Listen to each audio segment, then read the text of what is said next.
Assalamualaikum warahmatullahi wabarakatuh. Perkenalkan, nama saya Yon Aditama dari Koas Angkatan 41. Pada kesempatan kali ini saya akan mempresentasikan jurnal reading dental radiologi saya dengan judul Laporan Kasus Premolar kedua mandibula berbentuk menyerupai molar atau molariform secara bilateral. Pertama-tama saya ucapkan terima kasih kepada Dr. Gigi Santi Hairani MSI selaku pembimbing dari jurnal reading dental radiologi saya. Jurnal ini membahas laporan kasus terhadap seorang pasien perempuan berusia 14 tahun, namun tidak disebutkan ras pasien. Makrodontia sering ditemui pada pasien dengan usia berkisar antara 5-12 tahun serta lebih sering terjadi pada laki-laki dan ras kulit coklat. Namun pada kasus ini, makrodontia diketahui pada usia 14 tahun saat pasien berkunjung ke dokter gigi. Padahal kelainan tersebut sudah ada sejak usia 12 tahun yang merupakan awal periode gigi permanen dan terjadi pada pasien perempuan. Pasien datang dengan keluhan giginya yang tidak teratur, tidak terdapat keluhan lainnya, dan tidak ada riwayat keluarga yang dapat dihubungkan dengan keluhan pasien. Umumnya pasien dengan makrodontia tidak memiliki adanya keluhan. Kalaupun ada, biasanya mengenai ukuran gigi yang lebih besar dan tampilan yang tidak estetik. Namun pada kasus, pasien hanya mengeluhkan giginya yang tidak teratur, yang kemungkinan dapat disebabkan oleh makrodontia, misalnya crowding. Pada pemeriksaan ekstraoral tidak ditemukan kelainan apapun dan semua tanda vitalnya dalam batas normal, di mana hal tersebut umum ditemui pada pasien dengan makrodontia. Pada pemeriksaan intraoral pasien, terdapat gigi berjejal dan malposisi baik pada maksila maupun mandibula, serta terdapat gigi 75 prolonged retention. Selain itu, terdapat mahkota gigi 45 yang lebih besar dan berbentuk bulbous atau membulat, serta memiliki penampilan dengan banyak cups yaitu 6 cups seperti molar, juga permukaan oklusalnya yang rata. Makrodontia biasanya ditemukan pada 1 atau 2 gigi, terutama gigi insisif atau caninus. Namun pada kasus ini, selain ukuran mahkota gigi yang besar, sehingga menyebabkan gigi crowded dan malposisi, terdapat juga perubahan bentuk gigi 45 yang harusnya terdiri dari 2 atau 3 cups menjadi 6 cups, dan permukaan oklusal yang umumnya ada groove berubah menjadi rata. Serta terdapat gigi 75 prolonged retention, kemungkinan disebabkan gigi 35 yang makrodontia, sehingga tidak erupsi. Foto radiografi panoramik menunjukkan pada gigi 35 dan 45 terdapat perbesaran ukuran mahkota masing-masing sebesar kurang lebih 13 mm dan 12 mm. Bilateral, jumlah double, batas jelas, berbentuk menyerupai gigi molar dengan 4 cups, akar lebih pendek dan ramping, struktur internal normal, efek mengakibatkan impaksi distoangular pada gigi 35, prolonged retention gigi 75, dan crowding pada gigi 44, 45, 46, 47. Foto radiografi periapikal menunjukkan pada gigi 35 terdapat perbesaran ukuran mahkota, kurang lebih 13 mm.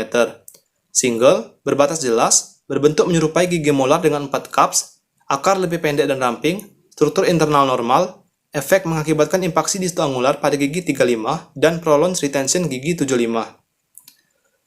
Pada foto panoramik dan periapikal terdapat perbesaran ukuran mahkota gigi dengan batas jelas, struktur internal normal, efek mengakibatkan impaksi dan crowding, maka suspek radiodiagnosis pada kasus ini adalah makrodontia. Makrodontia umumnya terjadi pada gigi anterior dan memiliki bentuk gigi yang normal. Namun pada kasus ini, makrodontia terjadi pada gigi 35 dan 45, serta mengalami perubahan bentuk menyerupai gigi molar dengan 4 cups yang mana hal ini jarang terjadi. Pada kasus ini dilakukan 2 teknik fotoradiografi, yaitu foto periapikal dan panoramik. Foto periapikal dilakukan untuk melihat keseluruhan mahkota, akar, dan struktur internal secara detail agar diagnosis dapat ditegakkan dengan tepat. Sedangkan foto panoramik digunakan untuk melihat keseluruhan gigi yang mengalami makrodontia. Diagnosis banding pada kasus ini adalah fusi, karena ukuran gigi lebih besar dari normal dan bentuk gigi yang menyerupai gigi molar dengan 4 cups, kemungkinan hasil dari fusi antara 2 gigi premolar. Kasus ini tidak didiagnosis sebagai fusi karena terjadi pada gigi 35 dan 45, serta mengakibatkan terjadinya crowding dan impaksi. Sedangkan fusi umumnya terjadi pada gigi anterior serta menyebabkan diastema pada gigi. Pada kasus ini tidak dilakukan pemeriksaan histopatologis. Pemeriksaan histopatologis tidak perlu dilakukan karena makrodontia tidak ada gambaran histopatologis. Rencana perawatan meliputi ekstraksi gigi 75 serta odontectomy gigi 35 makrodontia yang impaksi. Dilanjutkan perawatan endodontik dan crown pada gigi 45 makrodontia dan perawatan ortodonti. Namun pasien tidak datang untuk perawatan dikarenakan tidak bersedia dilakukan odontectomy pada gigi yang impaksi. Pada makrodontia umumnya tidak diperlukan perawatan.